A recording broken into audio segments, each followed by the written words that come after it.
Welcome to my unboxing of the Diablo 3 mouse from SteelSeries. So this isn't the first time SteelSeries has released a licensed Blizzard product, but this is the first time that I've seen their mouse be basically just like a themed version of one of their other mice, which I already know is awesome, so I don't even have to speculate. In fact, my SteelSeries Xi is right over there. I use it on my test bench, and it is a fantastic mouse. So it can only be made better by like Diablo-themed artwork and a Diablo-themed GUI that allows you to easily map...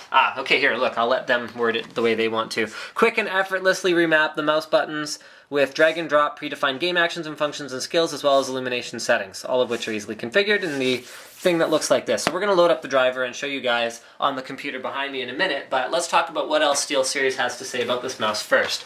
Optimal comfort with an ambidextrous shape and size, making it versatile for all types of gamer grips. The Xi is that as well, so there you go, that's fairly straightforward. 7 ergonomically placed programmable buttons, world's most durable switches, so these are Omron switches, guaranteed for 10 million clicks, which means that no matter how high your actions per minute, actually, if you know your actions per minute, then you can actually calculate exactly how long this mouse is guaranteed to last for you if you sat and gamed like 100% of the time until it died.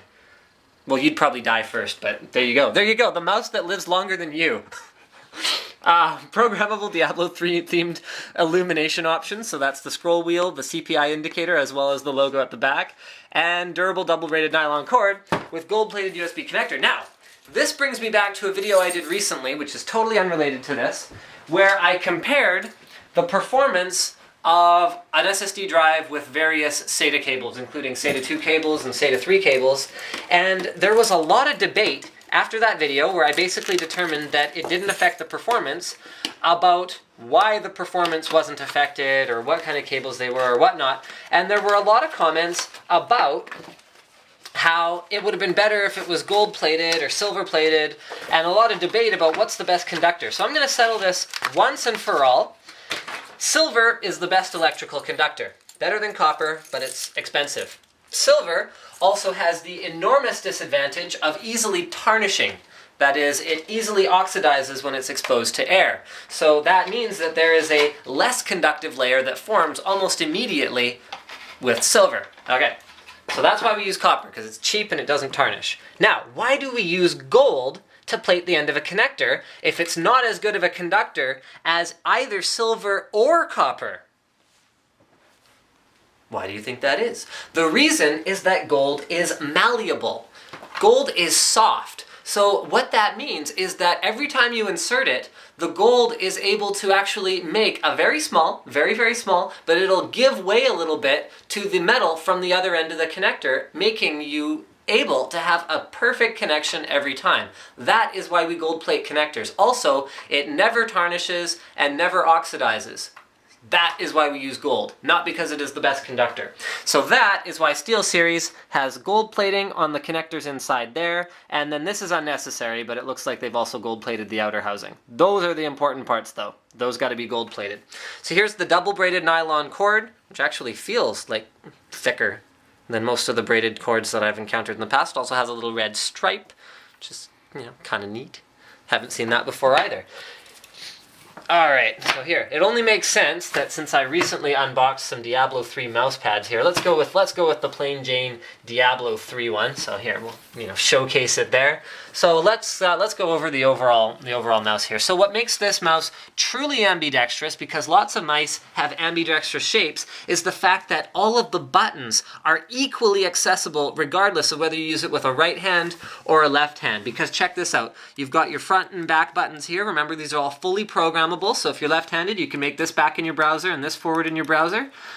And you've got them on the other side. So that means that if you're right-handed, you can program these to do something with your other fingers and use them like this. And if you're left-handed, then you can do it the other way around.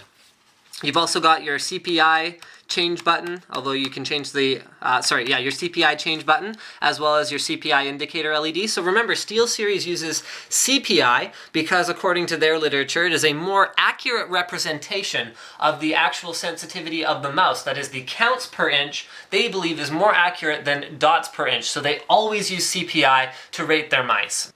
So unlike their competitors, SteelSeries allows you to adjust your CPI in fairly small increments. The Akari laser that I have actually allows increments of 1 CPI, but it's not quite that granular anymore. This one allows adjustments in 100 CPIs, which is still better than most of their competitors, which are more like along the lines of like 400, 800, 1200, 1600, and those are the only intervals that you can pick. So they still give you a great degree of granularity, and you just use this button to switch between them. So they are some of the most customizable mice on the market because you can change everything from your oh crap, I can't even remember what it's called. But you can change how much correction it adds to a straight line. Can't remember what it's called. So I have mine set to absolutely none, 0 correction, and then you have a bunch of settings in between, and you can actually properly control all of your sensitivities. Your average plain Jane and even some of your high-end mice do not allow you to do that. They go, oh, 400, 800, 1200. Well, that's not granular enough. So there you go. That's why I personally love SteelSeries mice. Not really sure where I was going with that anymore. SteelSeries gaming grade engine. At the bottom, we've got our slippy pads, which I'm sure there's probably a more, official name for them. This is a laser mouse, so you got your little laser class 1 logo, so basically don't put your eye right up to this and turn it on. It's not good. On the top of the mouse, right, I was talking about the CPI button. There we go, I'm caught up again. Hey, check this out. They've upgraded the scroll wheel. So that is a clickable button, and then it is also a rubberized, like Diablo 3 looking scrolly wheel thing going on. You know what? I already like this mouse a lot more than the Xi, and that is for one major reason. The Xi, for all its awesomeness, is not as grippy overall. This is a very plasticky, shiny, slippery surface compared to the Diablo 3 mouse, which has... Oops, I accidentally spat on it while I was talking. There, much better now. Okay, whereas this one has like a rubberized, soft touch feel throughout the entire mouse. I personally find it easier to pick up a mouse that has that finish on it, and I find it to be less clammy feeling, especially when you game for a while and you get a little bit sweaty. The Diablo 3 logo here at the back lights up, and I think we've covered the physical attributes of the mouse pretty well now. Let's go ahead and install the drivers. So we're having a quick look at the software, which actually provides an astounding amount of customization. I mean, it's at the point where it's actually a little bit ridiculous because you go ahead, you click on a button, you can change everything about it from the name to the tooltip to the key color to the text color that shows up to the key font. You can change from action types like macros, launch application, disable key. You can record delays or not record delays when you're doing your macros. There's an advanced edit option here to edit macros in a more advanced way. You can create different profiles, and your profiles can be for different types of characters within the game, Diablo 3 or within whatever other game you want. In spite of the fact that this is Diablo 3 themed, you can actually use it in a lot of different ways.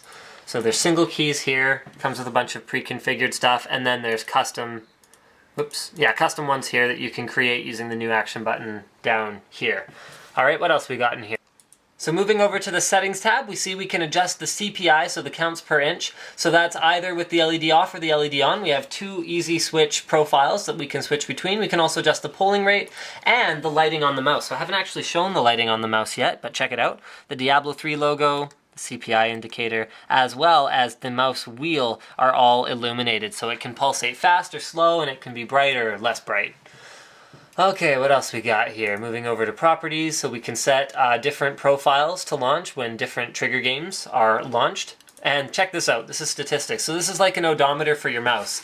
So you can go either current session or lifetime clicks, and it will actually track according to this, this zone up here, how many times, like how often that mouse button gets used in relation to the other ones. So clearly I'm a left click kind of guy, and I don't use my middle click very often. However, if I take my middle click and I click it like 50 times here, you're gonna see that if I navigate away from here, sorry, this is gonna take a second, guys.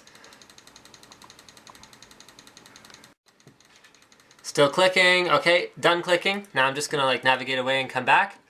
And my middle click, well, it's using lifetime clicks now, right? I think it takes a second to update, so give it a minute. Yeah, there we go. So my left button now has much less frequency in relation to... Oh, was I accidentally clicking the right button while I was doing that? Oh, oops, whatever. So it readjusts according to what buttons you press. Kind of hilarious. So thank you for checking out my unboxing and first look at the Diablo 3 mouse. Don't forget to subscribe to Linus Tech Tips for more unboxings, reviews, and other computer videos.